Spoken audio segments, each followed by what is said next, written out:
May mga hinarang na namang Pilipinong mangingisda ang mga tauhan ng China sa Baho de Masinloc.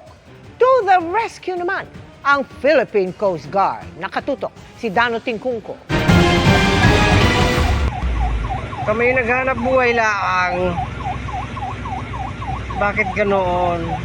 Kuha ito ng isa sa mga mangingisda sa Baho de Masinloc kahapon sa kasagsagan ng pambubuska sa kanila ng China Coast Guard at China Navy.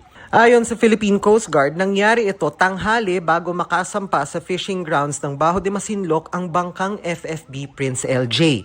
Hinarang ng mga barko ng China ang daanan ng bangka ng mga mangingisdang Pilipino bandang 16 nautical miles ang layo sa pangisdaan at binugahan ang mga mangingisda natin ng sirena.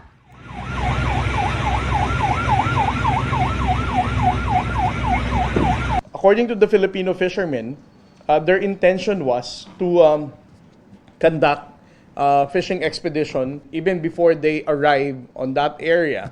The PLA Navy 621 and China Coast Guard already started harassing them by dangerous maneuver, blocking, and even with the use of siren.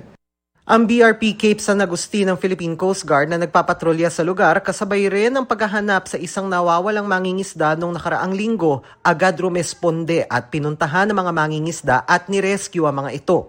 We were able to contact the Filipino fishing boat and meet the Filipino fishing boat at a particular location, and we allowed the Filipino fishermen to board the Philippine Coast Guard vessel.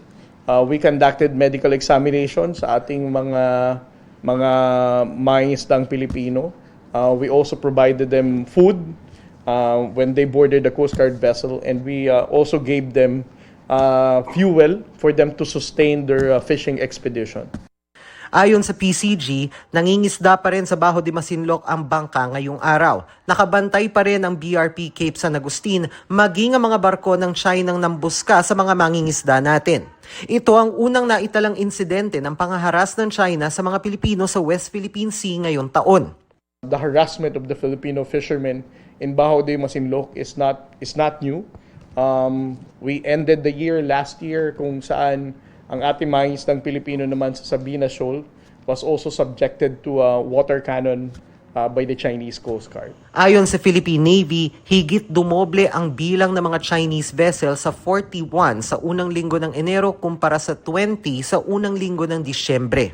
They're already illegal within our EEZ, but compared to the data that we have, these are still within the normal numbers that we monitor. Pero hindi na nagpapatinag ang mga Pilipinong mangingisda.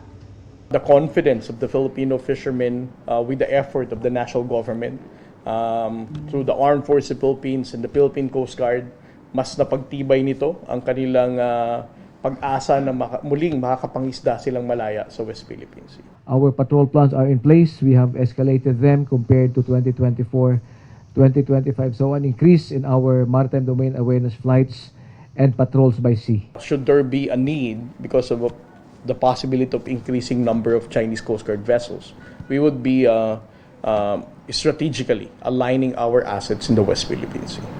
Mariin naman pinabulaanan ng PCG ang patutsada ng China na pangiimbento umano ng kwento sa hanay ng Philippine Coast Guard sa mga insidente sa West Philippine Sea. It is not true to say that we have publicized manipulative, aggressive, made-up stories or incidents in the West Philippine Sea. Na witness ninyo firsthand the aggression that is being conducted by the Chinese Coast Guard and the PLA Navy and the Chinese Maritime Militia. These videos, for example, that we are releasing this afternoon is not something that was produced by the Coast Guard. It came from the Filipino fishermen themselves.